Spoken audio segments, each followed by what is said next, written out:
오늘 함께 볼 말씀은 누가복음입니다. 누가복음 15장 11절에서 17절 말씀 교독하겠습니다. 제가 가진 성경은 신약 성경 121페이지입니다. 누가복음 15장 11절에서 17절 말씀 교독하겠습니다. 누가복음 15장 11절에서 17절 말씀 한 절씩 교독하겠습니다. 제가 먼저 읽겠습니다.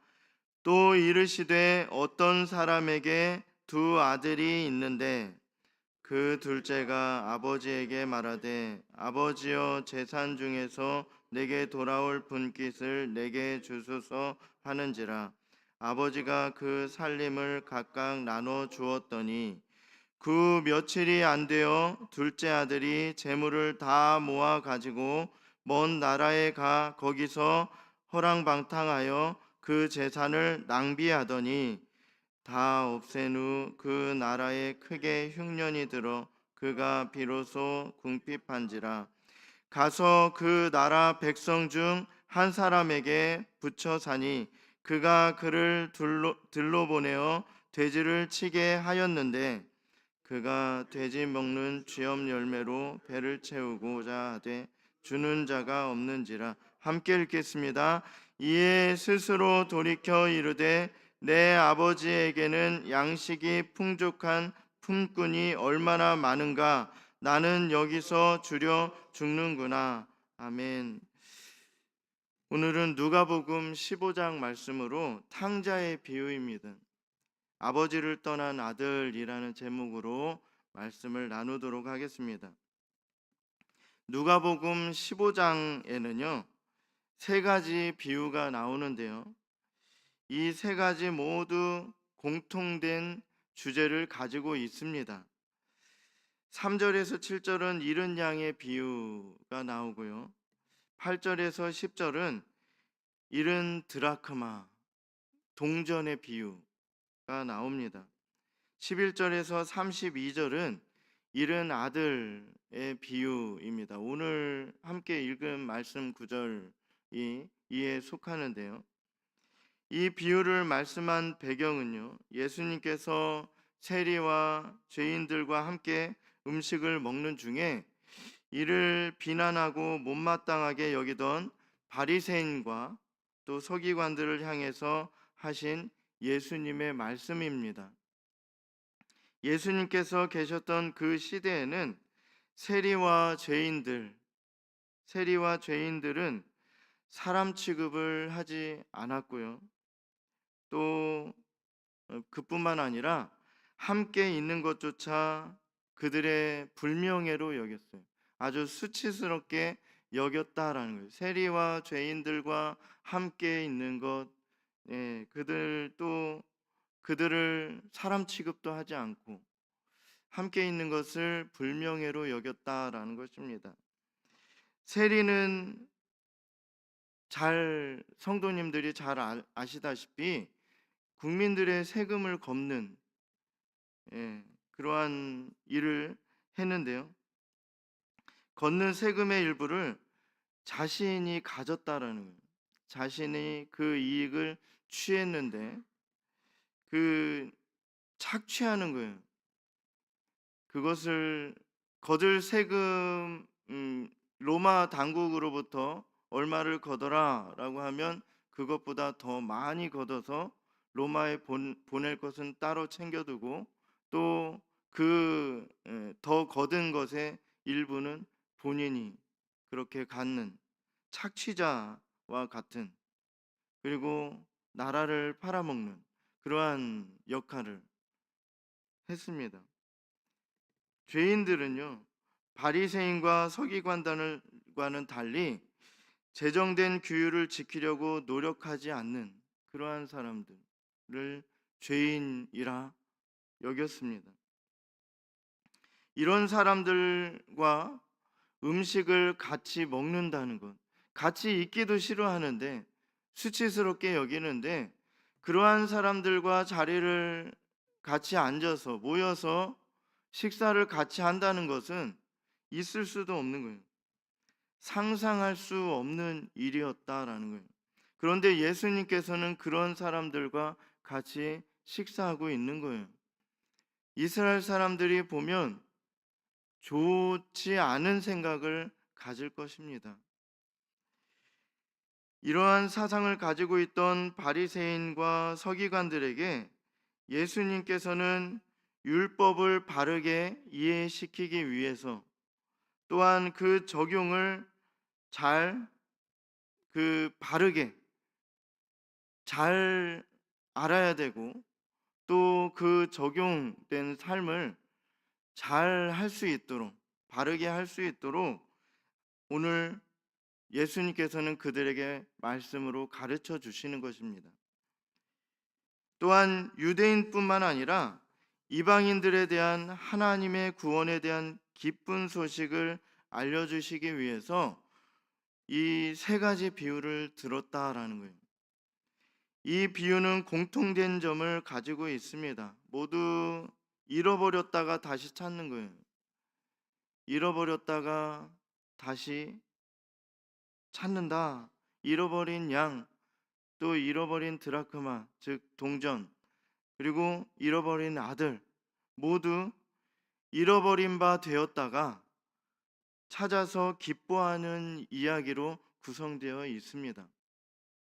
이 세 비유는 잃어버린 자에 대한 아버지, 즉 또한 주인의 간절한 사랑이라는 하나의 중심 주제를 가지고 있습니다. 오늘 함께 읽은 말씀, 마지막 비유, 세 번째 비유인 잃어버린 아들을 다시 찾은 이야기 중에 오늘은 이제 탕자의 비유로 해서 아버지를 떠나는 아들 이야기를 보면서 함께 몇 가지를 살펴보기를 원합니다. 오늘 말씀은요, 어떤 사람에게 두 아들이 있음을 알리면서 이야기가 시작됩니다. 그런데 12절에 이렇게 말씀합니다. 그 둘째가 아버지에게 말하되 아버지여 재산 중에서 내게 돌아올 분깃을 내게 주소서 하는지라. 아버지가 그 살림을 각각 나눠 주었더니. 탕자의 비유는요, 둘째 아들이 아버지에게 자신의 분깃, 즉 유산을 달라고 하는 장면에서부터 시작합니다. 둘째 아들은 자신이 나면서부터 자라왔던 집과 또 가족들과 친구, 또 이웃들, 주위 환경을 모두 버리고요, 떠나길 원했어요. 지금 살고 있는 곳, 아버지와 함께 살고 있던 그곳을 떠나길 원했다라는 것입니다. 이 아들은요, 아직 젊은 청년의 시기로 보입니다. 자신의 든든한 힘이 되고 또 보호자가 되는 그 어떤 곳보다 넓고 안전한 아버지를 떠나서 유흥과 쾌락이 있는 세상의 즐거움을 즐겨보고자 아직 자신이 받을 수 없는 유산을 아버지께 달라고 말합니다.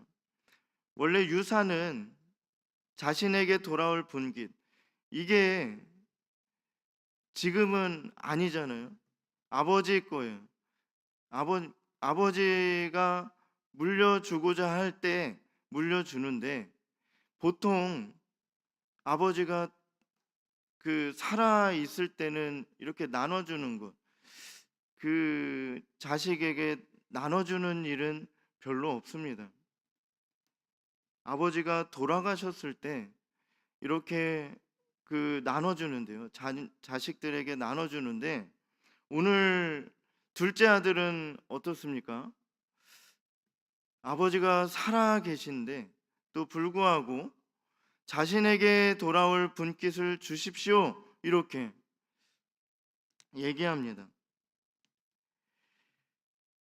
원래 유산은 부모님이 죽은 뒤에야 찾을 수 있는 것입니다. 살아계신 부모님께 유산을 달라고 하는 것은 좀 표현하기 좀 그런데 빨리 죽으라는 것과 비슷한, 그 아버지가 살아계신데도 불구하고 "아버지, 제게 돌아올 분깃을 주십시오." 이렇게 말할 수 있는 자식이 얼마나 될까요? 얼마나 아들이 그 아버지에 대해서 존중하지 않는 그러한 모습을 볼 수 있습니다. 또한 아버지께 말하는 그 말투도 생각해 보면 "내게 돌아올 분깃을 내게 주소서."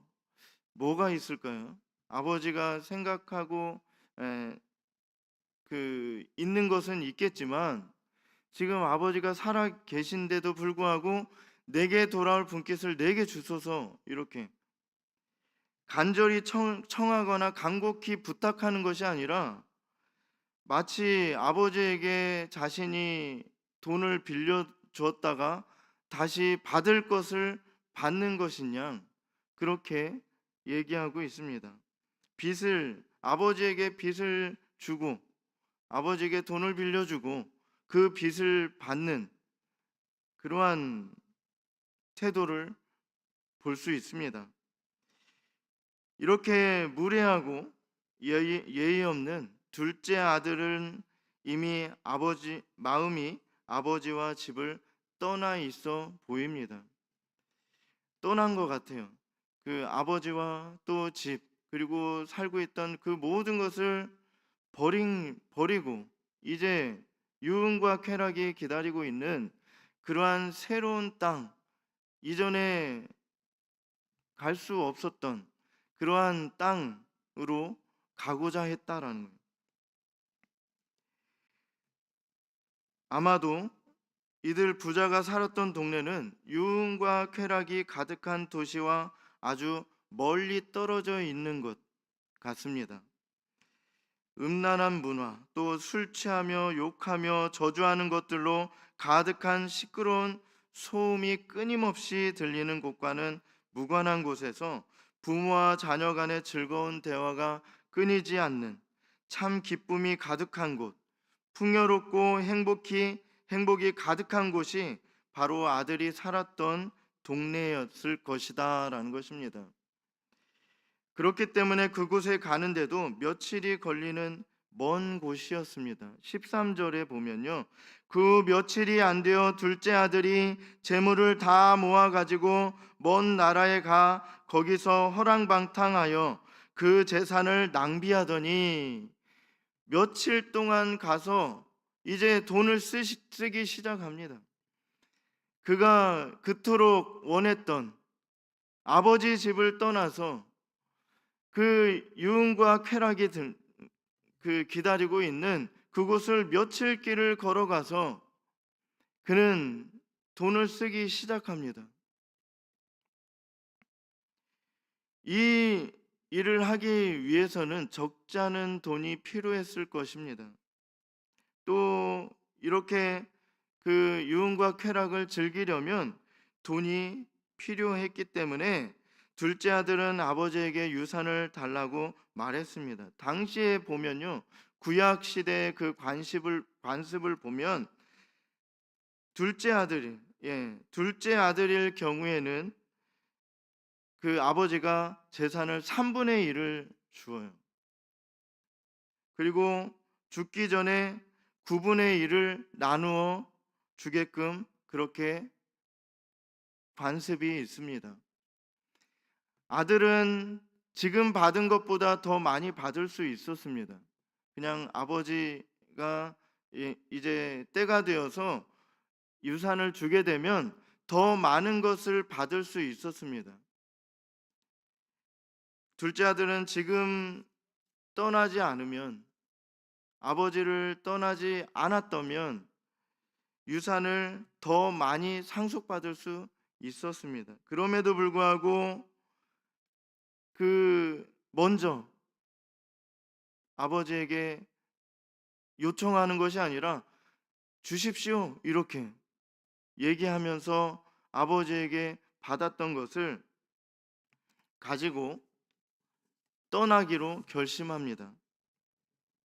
여기서 우리는 첫째 아들과 둘째 아들을 비교해 보아야 되는데요. 첫째 아들도 마땅히 받을 상속받을 것이 있었습니다.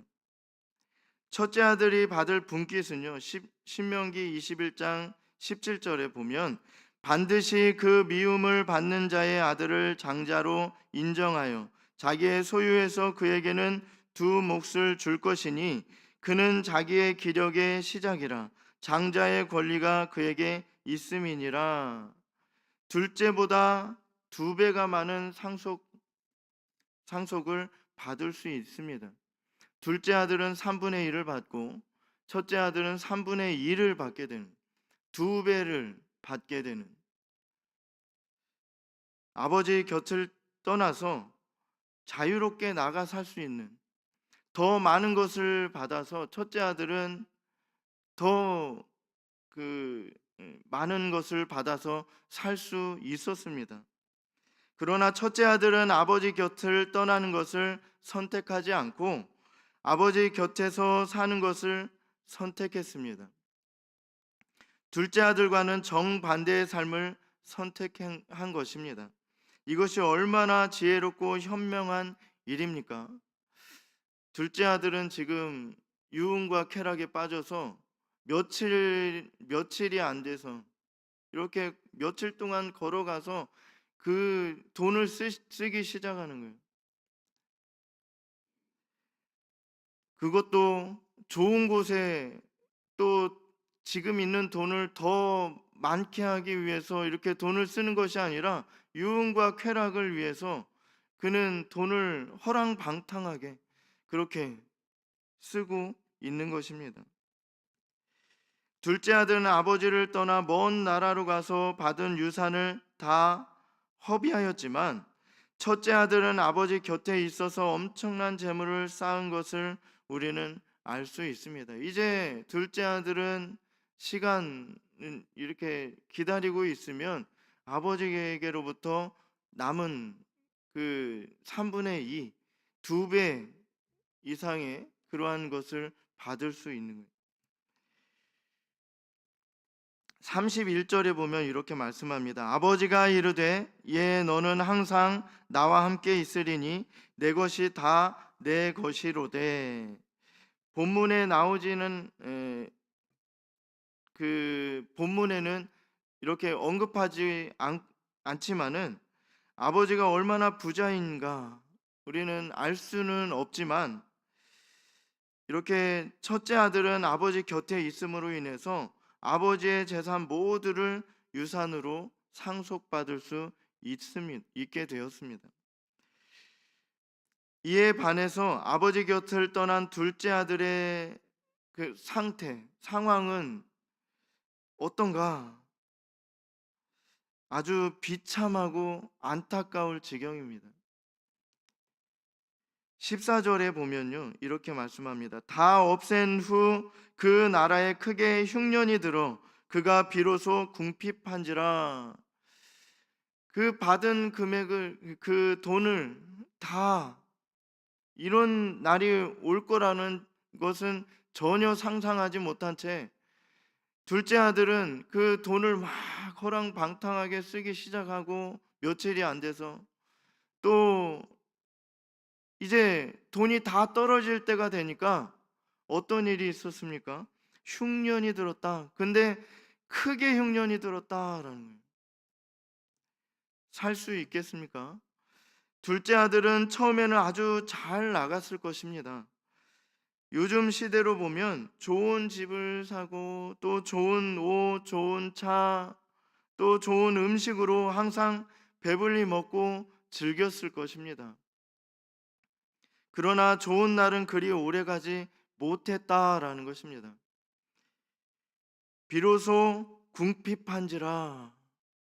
그가 이제 아버지에게 받은 그것을 가지고 좋은 날을, 좋은 날은 아니겠지만 이제 닥쳐올 그 재난과 같은 그 자신의 삶을 보면은 지금 아버지에게 받은 그 돈을 가지고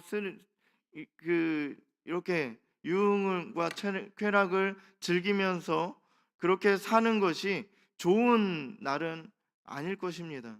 그런데 그러한 날이 이제 끝이 나고 돈을 다 이제 쓰니까 허비한 거예요. 그럴 때가 되니까 이제 크게 흉년이 들어요. 그래서 궁핍하였다 이렇게 말씀하고 있습니다. 이제 유산으로 받은 돈은 모두 다 허비하였고 다 써버린 거예요.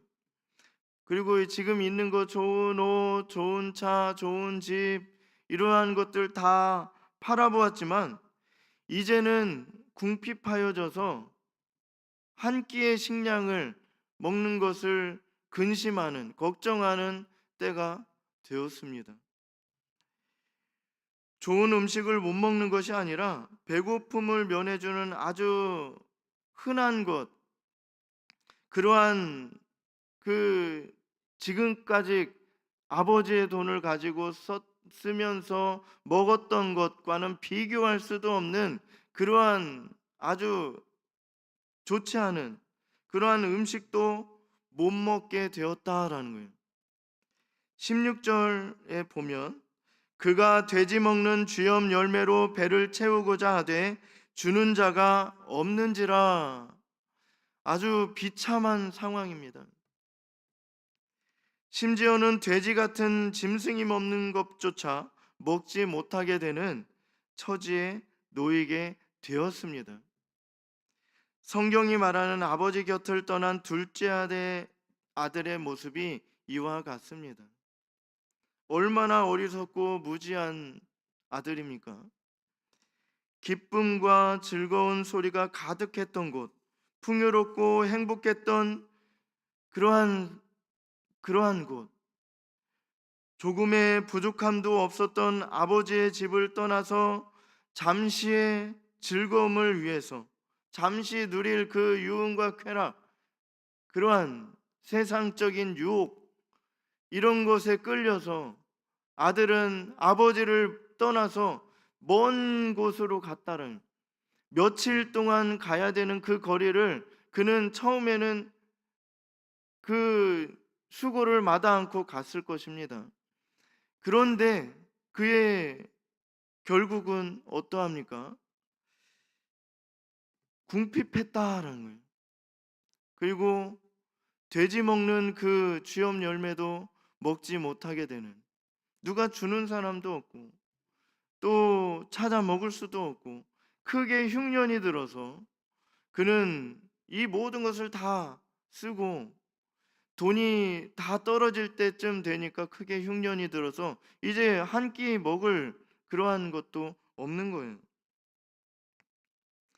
이러한 잠시의 즐거움을 위해서 아주 일시적인 기쁨과 불완전한 그 즐거움, 그 좋지 않은 것, 그러한 스스로 느꼈던 그 행복이 끝나버리고 마는 곳으로 향한 발걸음이 얼마나 후회되었을까?